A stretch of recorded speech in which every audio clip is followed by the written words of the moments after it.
This is CBC Winnipeg News.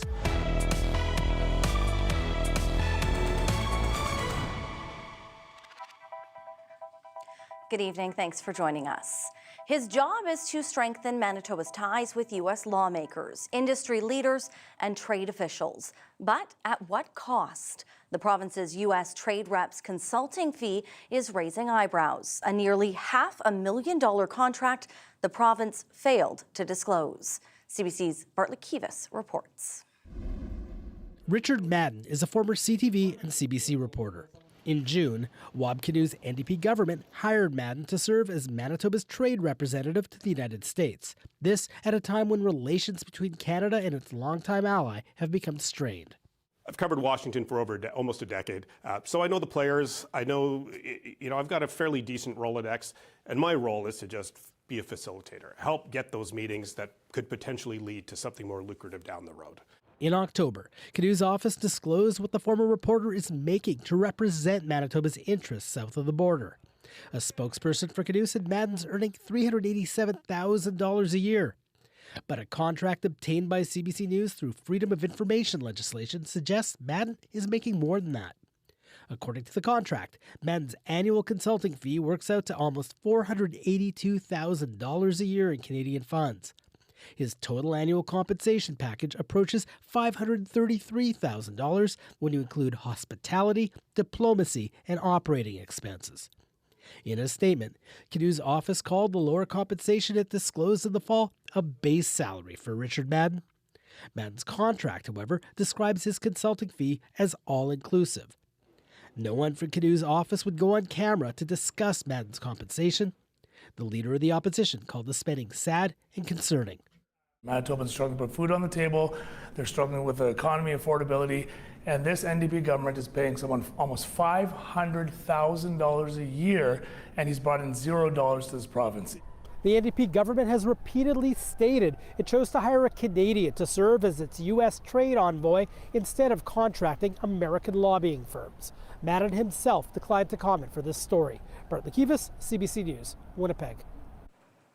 Now, the Premier was pressed on the issue today. Wab-Kinu would not say who Richard Madden has met with at the state level or within Donald Trump's administration, but says this is the cost of doing business under Trump. We've seen a real impact because of the tariffs. We've seen a real impact now because of the war in Iran. Gas prices are up, cost of living is up. It was already a challenge. So this is an investment in trying to wrangle Donald Trump into the direction of common sense. Meantime, the Premier now says it could be months, not weeks, before Manitoba's first supervised drug consumption site could open its doors. CBC's Ian Fraze has been following the update from the legislature and joins us from the newsroom. So, Ian, this is a different timeline from what the Premier was saying earlier this month. So what changed? The Premier says he's given it some more thought and he'd rather be safe than sorry. Earlier this month, Premier Wab-Kinu says his government learned it could open a temporary supervised consumption site without federal approval. So he figured with Manitoba in charge, the province could open this site on its own fairly quickly. But now Kinu is pressing pause. He says he's got lots of questions. If it could be done right, according to a quick timeline, that would be wonderful, but it's not looking that way. So before we do take this very significant step, which is effectively to have a localized exemption for the criminal sanctions against illicit drug use, I want to make sure that the healthcare offer is super, super strong. Kinu expects that to take weeks or months. Right now, the province is going to Aboriginal Health and Wellness, the agency that will run this site, to make sure all the province's concerns around safety are addressed. So, Ian, more nurses are being trained to work in intensive care units across Manitoba, and the province says this is a record. That's right, 45 nurses finishing up some specialized training as we speak. The health minister and the Premier visiting Gray's Hospital today to boost about the record numbers. The size of this ICU training class, 40% larger than normal. Chantel Pakulak is one of the coordinators of this teaching program. She's pleased that nurses are hearing about the 15-week program and applying.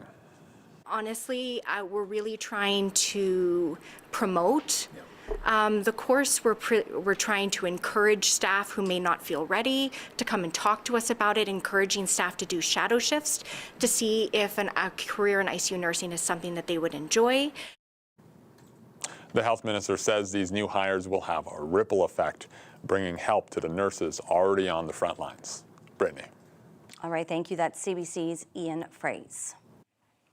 Well, it's supposed to help potential patients know how long they may have to wait if they go to a hospital emergency room.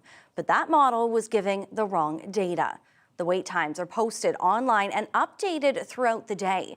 Documents show officials spent months working to fix several issues. The CBC's Arturo Chang reports. If you need to go to a Winnipeg hospital, you'll probably end up here. It's an online portal that shows you how long of a wait you could be in for. But for at least the past few months, what you saw here was not right. A memo that went out to healthcare staff last month identified many problems with the projections. It said the estimates were at times quite inaccurate and that health officials worked with the vendor for months to improve the data. Displays showing the times in hospital wait rooms were removed. The memo says the wrong data may have led to cases where people went elsewhere despite already being triaged, putting them at risk. I'm not surprised that there are errors in the dashboard. Nurses Union President Darlene Jackson says she often hears complaints about wait times being higher than advertised. She says it's frontline workers who have to bear those frustrations. We're seeing a lot of escalation and a lot more violence in our healthcare facilities, and this is definitely one issue where individuals get very frustrated. Dr. Stephenson Strobel studied the impacts of posting wait times on some Ontario communities. He says hospitals with lower posted times get more patients, which might make crowding worse. There's probably at least good reason to expect that crowding in an emergency department would make it harder to find sicker patients, sort of the needle in the haystack kind of issue. The memo says the projections were based on old data that no longer represents reality. There was also a bug where the number of patients was capped at certain points of the day. According to the memo, those issues have been fixed. I think it's really important to really understand that this system was built years ago. Health Minister Uzoma Seguera says the government will fix any other issues as they come up. But one doctor says getting it right is extremely challenging. Dr. Fahad Razak is Canada Research Chair in Healthcare Data Analytics. Even one patient that is very abnormal can suddenly make the entire production off. Flu season or other respiratory viruses, even a few weeks difference year to year could have a very significant impact on volume. The doctor says it's better patients get some more information than none at all, but institutions need to be transparent. It's not perfect. Arturo Chang, CBC News, Winnipeg. Manitoba's own Dr. Joss Reimer says battling mis- and disinformation is one of her top priorities when she takes on the role of Canada's top doctor. Reimer will become Canada's Chief Public Health Officer with the Canadian Public Health Association as of April 1st. Whether it's vaccines or other health issues, she says the onslaught of false information is concerning. She says it's easier to spread because it doesn't require any backup studies or confirmation. But that doesn't mean we shouldn't be fighting. And I think it's critical that frontline providers be present on social media all the way up to the Public Health Agency of Canada, so that in the midst of all of this cloud of mis and disinformation, there's also reliable voices that Canadians can trust, that they'll hear in that cloud as well. You might remember Dr. Reimer as Manitoba's medical lead on the vaccine task force during the pandemic. She says working with people and being empathetic is the best approach to help ensure people get vaccinated.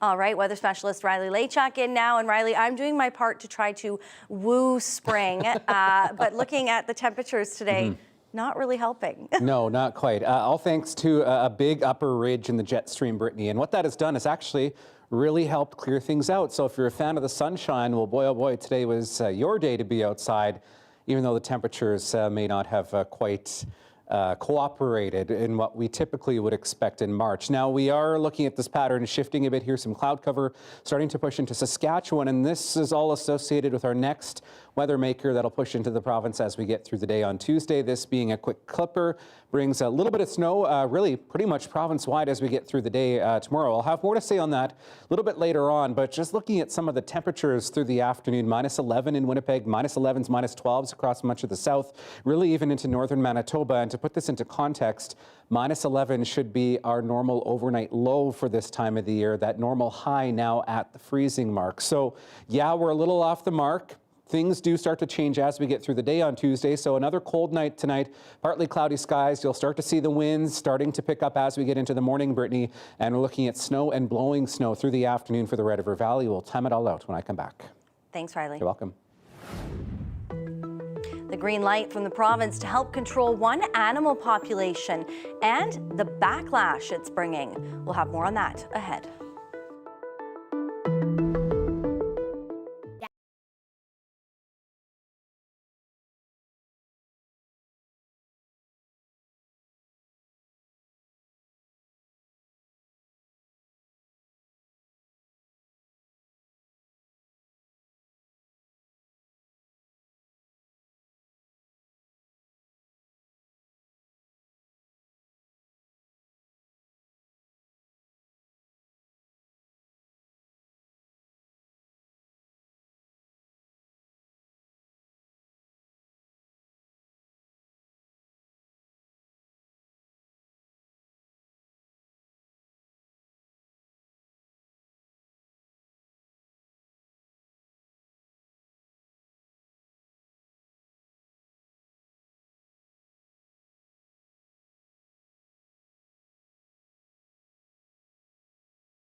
Attacks, assaults, and not enough awareness. The calls are growing louder for changes to the way security guards are trained in Manitoba. It comes after an incident in downtown Winnipeg between a guard and an alleged shoplifter. and it has First Nations leaders saying there's a strained relationship that needs to be addressed. CBC's Gavin Axelrod has more and a warning: this story contains violence and profanity. Raymond Robinson fights back tears, remembering his family getting kicked out of a Winnipeg hotel last week. My grandson has been traumatized by this, and I could see that traumatization of him, of what happened to him, as rubbed out on me. His grandson Nicholas was recovering from surgery at the Canada Inns Health Science Centre. While the family waited for approvals to have their stay extended, they were kicked out. Look, his knee's broken. I don't care. You will pay or not. The hotel apologized on Friday and fired a staff member involved. It's illegal action against everybody. The security company, the security guards, the manager was fired, the hotel itself. At a public forum on Saturday, many Indigenous people shared their own stories of security guards racially profiling and harassing them. And he's telling my husband to go back to our country. Me. Who the fuck do you think you are? Who? It came after a social media video sparked outrage. Do you think I'm joking here? A security guard is seen punching and kicking an alleged shoplifter. First Nations leaders say the man on the ground is Indigenous. Police say the security guard was using brass knuckles. The Indigenous Peoples Alliance of Manitoba organized this meeting. The group wants new protocols for security guards. How to deal with Indigenous peoples, how to improve communications and relationships with Indigenous peoples. Some security companies were also at the forum. We want to be part of the solution. We want to bring everybody together as a community and try to break down some of the walls. Manitoba Justice Minister Matt Wiebe says security guard training will be updated. It's been 20 years since that training curriculum has been revised, and it's stories like this that are going to inform about how we make things better. Wiebe didn't commit to a timeline for those changes. Gavin Axelrod, CBC News, Winnipeg. Manitoba has approved the use of 2 pesticides in Winnipeg to control the ground squirrel population. As the CBC's Santiago Arias Orozco tells us, animal rights advocates say the substances are inhumane and can put other animals at risk. Every spring, ground squirrels wake from hibernation. It takes just weeks for the first litters to be born, and soon populations boom.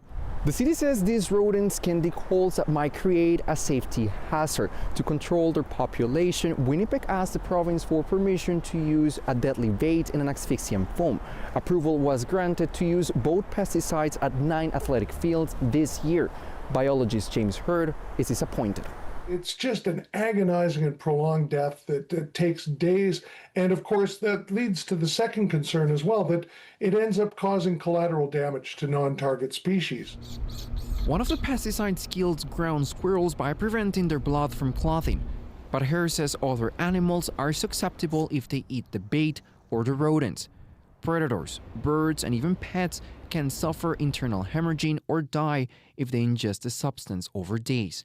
That's alarming for the Winnipeg Humane Society. Those of us who have dogs know that you can't always control. Sometimes they have something in their mouths before you can even, react and get it away from them. As part of the permit to use the pesticides, fields like this will be inspected at least twice a day.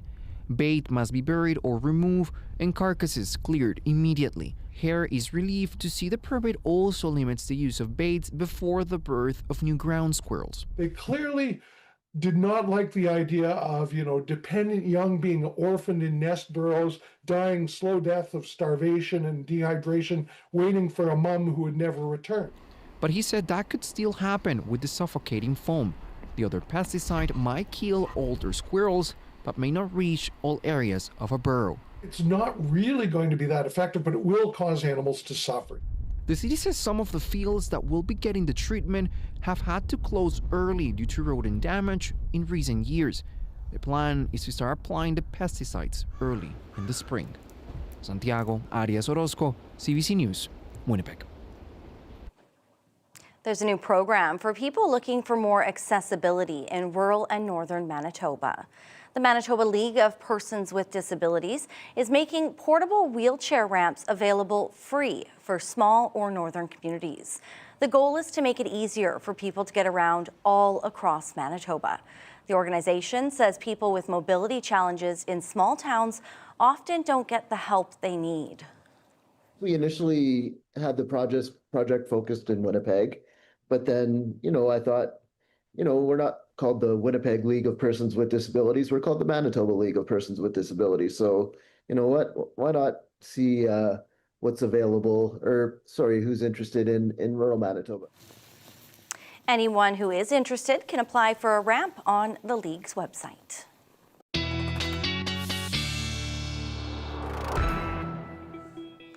Busy night in the weather center, really right across the country. We did see some sunny skies through the day, colder than seasonal in Winnipeg, but there is a couple of things happening. So this high pressure has been parked over northern Manitoba, which has cleared things out, but it's been blocked by low pressure to the east. This is bringing, in some cases, significant snow to parts of northern Ontario and northern Quebec, and an atmospheric river event flanked by another low off the Pacific coast. And that's what's going to help drive our weather here in Manitoba over the next few days. So this high pressure over the north starts to push out. We get another clipper forming as the result of some of that moisture off the west coast.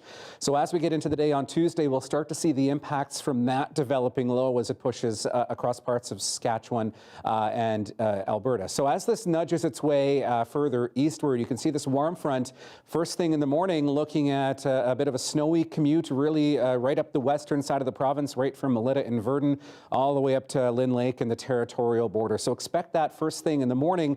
In the west, this wraps up mostly by the lunch hour, and then as we get through the afternoon hours, this is more of an event for the Red River Valley. Now, I've layered the jet stream onto this as well because this is the storm track things are following, and this will come into play as we get toward the middle of the week here. So this very quick clipper pushes through, brings with it a little bit of snow, but also some wind with it as we get through the afternoon. So watch for winds up to 50, gusting potentially even up to 60 kilometers an hour through the afternoon. So it could be a messy commute home across much of southern and central Manitoba, with the potential for some reduced visibility. Now, as we get into Wednesday, we see that storm track, the jet stream collapsing a bit, and as we see some of this residual moisture pushing its way to the east, we could get into the potential for some freezing rain as we head through on Wednesday. So you see some of this more southerly air to the south clashing with some of this northerly air to the north here. So this could mean some freezing rain in parts of southern Manitoba as we get through the afternoon. The risk is there as we get Wednesday afternoon into the evening. And again, this is fairly low risk, but certainly that risk is there as we get into the later hours of Wednesday. So snowfall, looking at the potential, generally speaking, 3 to 5 centimeters. Some of the higher elevations looking at the potential of 7 to 8 as we get into the next 24 hours or so by the time we get to the end of the day on Wednesday. And then Brittany, we see temperatures that start to warm up from there. I'll have the details in your 7-day. The weather update is brought to you by Paul Davis Property Restoration Experts. When things go wrong, we do what's right. And here's a chilly shot of the city as we head to break. We are back right after this. Stay with us.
This is Manitoba.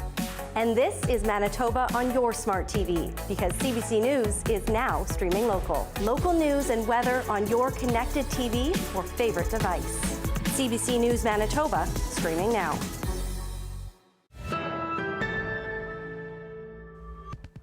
The U.S.-Israeli war on Iran has entered its third week with no end in sight. The Israeli military says it carried out airstrikes in Tehran and other parts of the country. And in Lebanon, it's stepping up operations to disarm Iran-backed Hezbollah militants. CBC's Crystal Gamansing has this report from the region. Israel's defense minister says Hezbollah, the Iranian proxy, will pay a heavy price for threatening communities in the north. Israel Katz announced ground operations that pushed deeper into the south of Lebanon. He said that those operations are focused on dismantling Hezbollah's infrastructure, and they will continue to operate in that zone in addition to conducting airstrikes in the south, as well as areas around the capital, Beirut. Now, people in the north are still living in those communities as Israel and Hezbollah exchange fire. The mayor for the Upper Galilee Regional Council says people in the region deserve to live in peace. I hope that the government of Lebanese and the Israeli, with French government or another country, work together to achieve this goal. It's not something that Israel can do alone. But if we don't achieve it, we must operate in Lebanon and to build posts in Lebanon, in South Lebanon, and protect our people. Israel's UN ambassador Danny Danon says talks may happen in the future, but right now they are focused on dismantling Hezbollah's infrastructure. Meanwhile, we continue to see Israel and the United States strike Iran. There were multiple airstrikes throughout Iran, including in the capital. It is not clear whether that strike was by Israel or the United States, but it is one that Iran's Red Crescent says hit a residential area. There were images coming out of Tehran of searches of the rubble as they tried to see if there were people who were trapped beneath.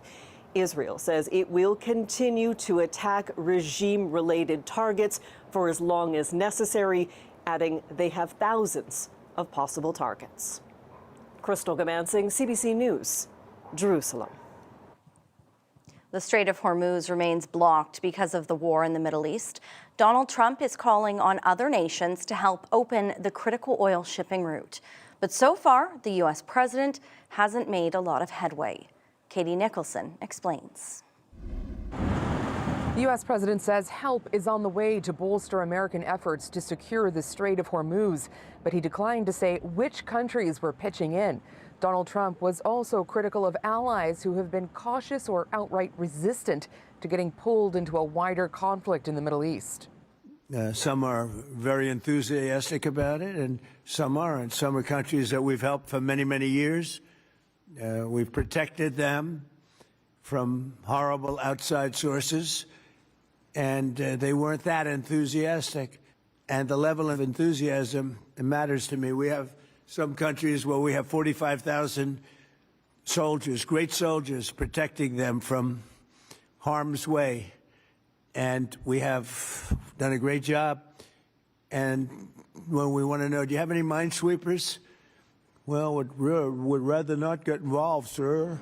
Trump resurfaced one of his often repeated concerns about NATO, that the U.S. will always be there for NATO, but NATO will not be there for the U.S. Among the NATO allies who have resisted getting pulled into this conflict, Germany, whose leaders today reiterated this is not their war and not NATO's war. Asked if NATO has an obligation to step up, this was former U.S. Secretary of Defense Leon Panetta's response.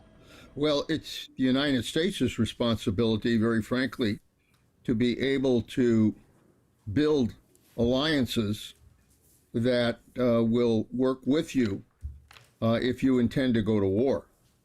And the president, frankly, never laid that groundwork. He basically just went to war without looking at what a clear objective would be, without looking at a strategy for the kind of consequences that would result from war, and without considering an end game to the war.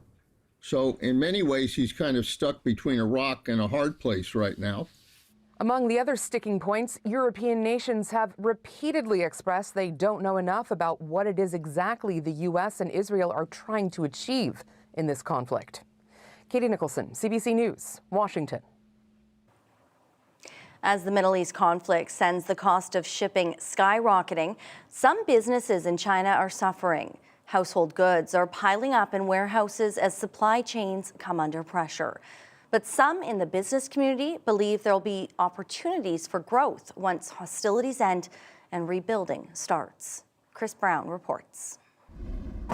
For an economy as immense as China's, the impact of the war in the Gulf is vast, but also complicated. Take the central city of Yiwu. This place is notable for having the largest market for household consumer goods anywhere in the world. 80,000 stores selling jewelry, electronics, clothing, you name it, it's here. The Middle East is the largest destination, and all of that trade is disrupted. Which size? Oh, so big. 70% of this woman's footwear customers are in the Middle East. Suad told us the price of sending a shipping container to the region has tripled, so 25,000 pairs of her shoes and boots are in limbo. Freight cost now is the price is high. So all of this, all going to the Middle East? Yes. All of it. At Li Tanghui's warehouse, boxes and equipment parts are also piling up. 这是工程设备，这是一个客户的。 So this is industrial for Iraq. Some of that's for Lebanon. He says prices for raw materials are rising quickly. 我相信会有一些 Plastic prices have gone up 40%, he says. This will have a significant price impact on the entire product and supply chain if the war continues. China is the biggest importer of Iranian oil, and pump prices here have already spiked 12%. But China's energy grid is also increasingly powered by renewables and cars by electric batteries, meaning there's also built-in resilience to any oil disruption. Rocky Lee is with the Chamber of Commerce for this part of China. 我们整体我觉得还是比较乐观的。 I feel this is like the Iraq War, he says. The United States finished the war and left, but Iraq needed Chinese goods to rebuild. I believe the same goes for Iran and even Israel. That captures the pragmatic mindset of many Chinese towards the war launched by the United States and Israel, that in spite of short-term costs, there could be even greater opportunities when the fighting ends. Chris Brown, CBC News in Yiwu, China. If you want to see a whale, your best bet is to head to the Maritimes or the West Coast, not Alberta. So what are the bones of a big blue whale doing in the prairies? The CBC's Jenny Howe meets the team working on one of the world's largest jigsaw puzzles.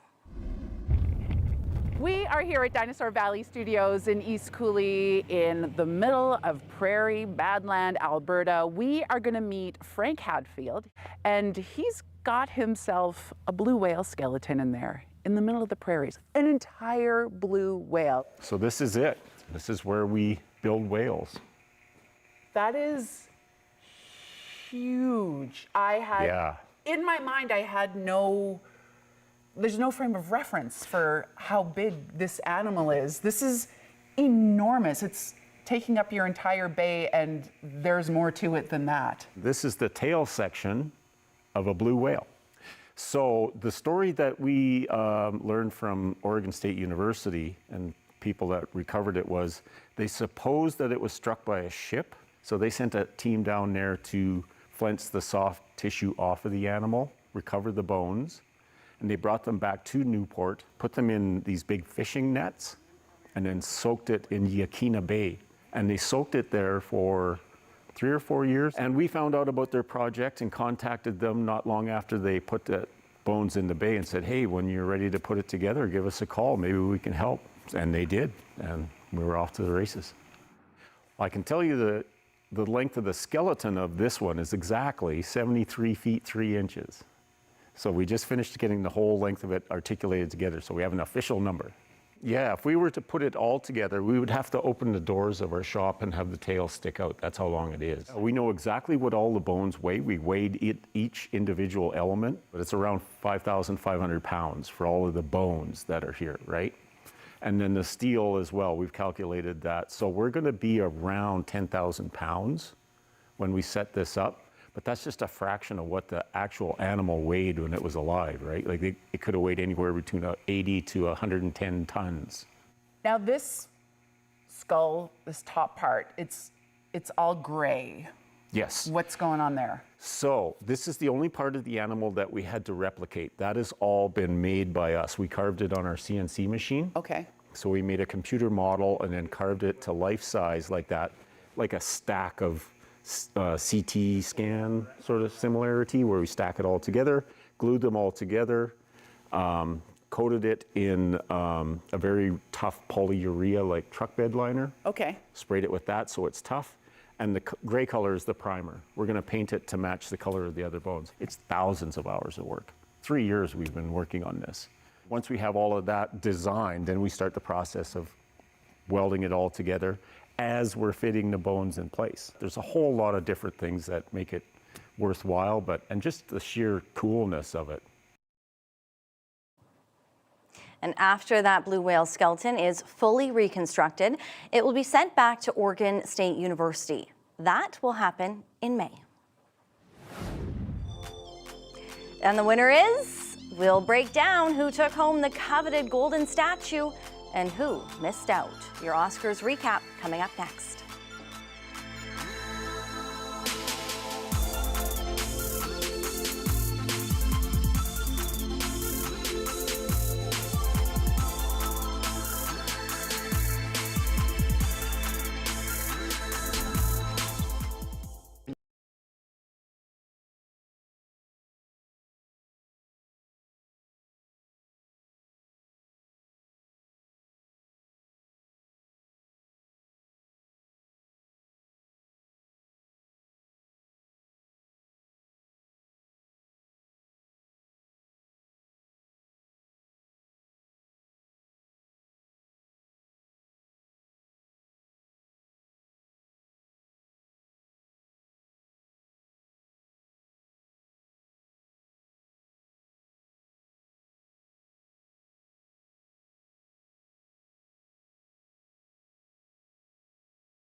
Two films dominated this year's Academy Awards. Well, one battle after another, and Sinners captured the most Oscars.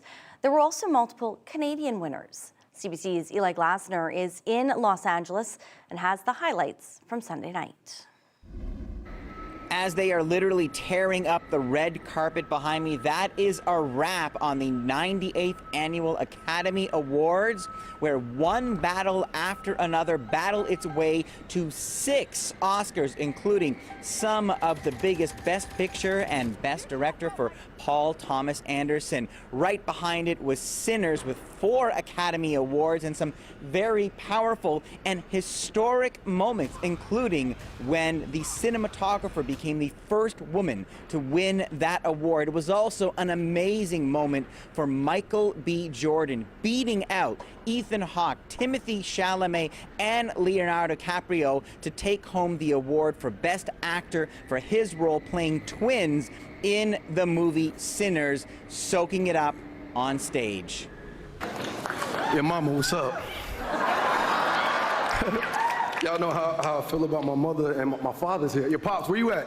And then enjoying himself at an In-N-Out with a burger just down the street. It was also a great evening for Canadians in multiple categories, beginning with K-pop Demon Hunters, the movie co-directed by Toronto's Maggie Kang, talking about what it meant to her and her culture. And for those of you who look like me, I'm so sorry that it took us so long to see us in a movie like this. But it is here, and that means that the next generations don't have to go longing. This is for Korea and for Koreans everywhere. Staying with animation, The Girl Who Cried Pearls is a movie set in Montreal and very much influenced by that city. The animators paid tribute to it in their acceptance speech. Thank you, the fantastic city of Montreal. And finally, Frankenstein, the adaptation of the Victorian novel by Mexican Guillermo del Toro, led to wins in multiple categories, with many Canadian artists in production design, hair, and makeup going home with Oscars. Eli Glasner, CBC News, Los Angeles. The weather update is brought to you by Paul Davis Property Restoration Experts. When things go wrong, we do what's right.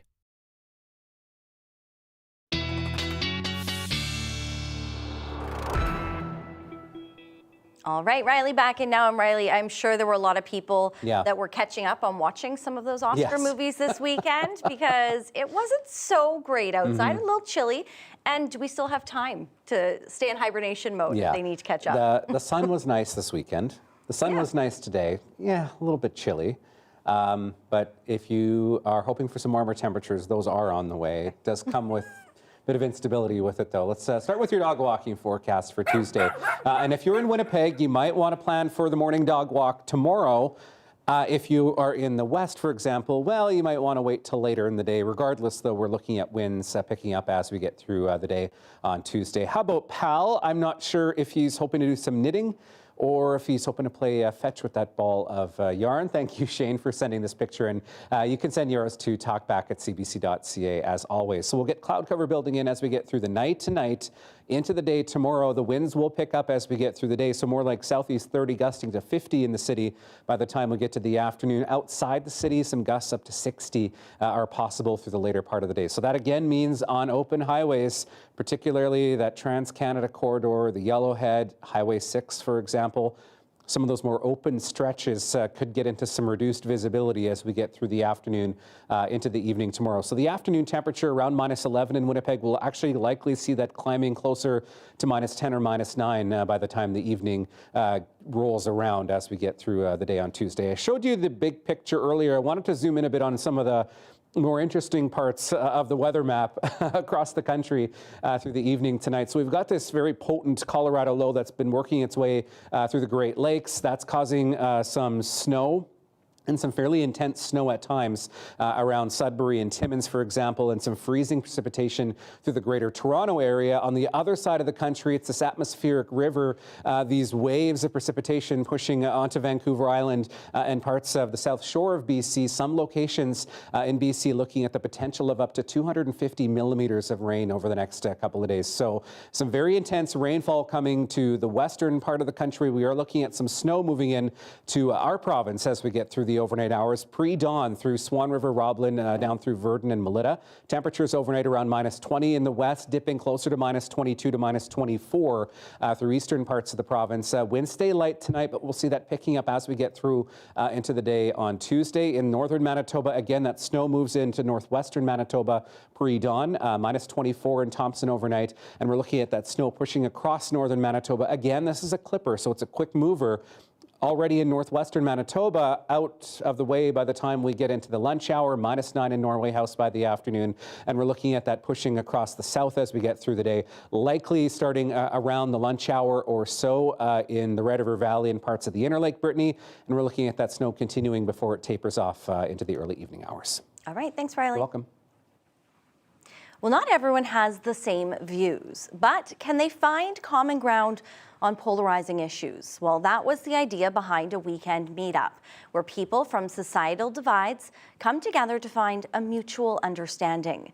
Manitoba Talks is an initiative spearheaded by CBC Manitoba, based on a model originated in Germany. And for the first time, it was tried here in Canada. Have a look. Our conversations kept going. Yeah. There was so much more to explore, but it's like we had to focus in. I felt that we weren't actually that far apart in the first place. That we both had nuanced positions on the individual questions, and it just, when we were forced to pick yes or no, you know, he just veered on yes and I veered on no.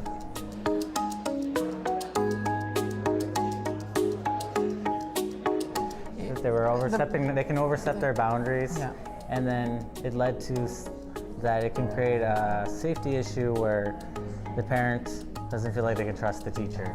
And but then, as we talked, I was also just pointing out that I think, for me, the safety of the student is the paramount. And if the student doesn't feel safe talking about it to their parents, then they shouldn't be forced to by the teacher. I think having the questions beforehand gave me time to thoroughly think it out too, like consider the counter argument, the devil's advocate, and he was able to win me over on one too, actually. So. Which one was that? Which one was that again? Parents and teachers. Yeah, that was the one actually. Yeah. I think it's important because everyone has an element of bias about anything in life, and the only way that you can clear up your ignorance is by hearing what someone else thinks, because it gives you a point of consideration. It felt pretty, I'd say relieving, yeah. Relieving that you can have different views and different stances and still have understanding of each side.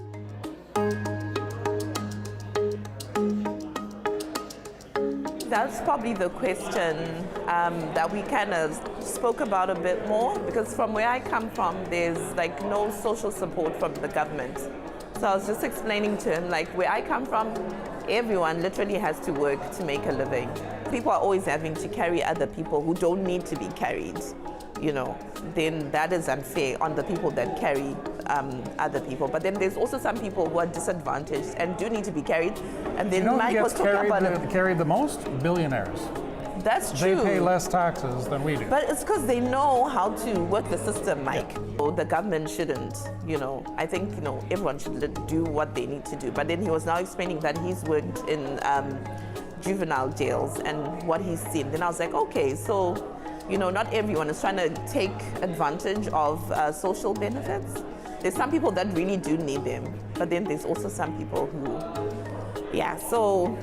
I think my mind is kind of changing. It might not go all the way. We never did discuss the concept of guaranteed annual income, which would address all of those concerns. Yes. He's completely Canadian. I am completely Zimbabwean. And the fact that we do agree on stuff just shows that we're human beings and our thought process is kind of similar, which I appreciate. Just means I fit it. That's what the message that I get. Humanizing a position in front of a large group of people who think oppositely to that position. Yeah, people dehumanize too quick. They label and create more problems than need to be, like barriers to the conversation happening. I think it's like the social fabric of society is being able to have conversation, healthy debate, having being heard, seen, understood, and being able to have an open mind. I'm happy I came today. I'm happy. I concur. This was fun. It was a Saturday well spent. Still ahead, gowns for grads, how one group is making sure students get glammed up without the added cost. Plus, Riley's back for a last check on your forecast. More on that ahead.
All right, St. Patrick's Day. Well, we won't be frolicking in the clovers tomorrow because we're looking at maybe a bit of an unlucky forecast if you don't like the snow as we head through the day. So looking at temperatures around -11 by the time we get to the late afternoon. Of course, looking at some snow pushing through as we get through the day, west to east across the province. A lot of wind coming with this one as well, so take it easy on highways, particularly through the later part of tomorrow. Then look at that warm-up. Chance of freezing rain I was mentioning into Wednesday, and then 1s and 2s all the way through the balance of the week. And I am watching maybe some cooler weather by the time we get to the middle of next week. So enjoy the warmer temperatures, I guess.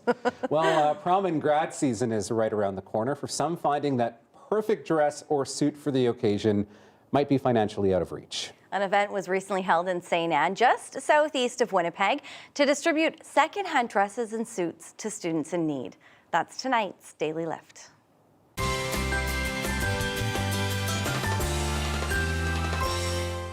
Okay, yeah, that would be cool. Yeah. Oh my gosh. You know, it's something, I had 8 children that went through graduation, so I probably would have liked something like this when they were doing it. So instead of us scrambling around on our own trying to get them through those days. So I think it's definitely something that can help the community, and some people would probably feel as if, no, I can't send my graduate to something like this. I need to take them to a place where feel better because I've spent a bunch of money, but there's a lot of people, I know we were like that when our children were graduating, where it was definitely a challenge for us. I'm here hopefully looking for a grad dress, which I have found.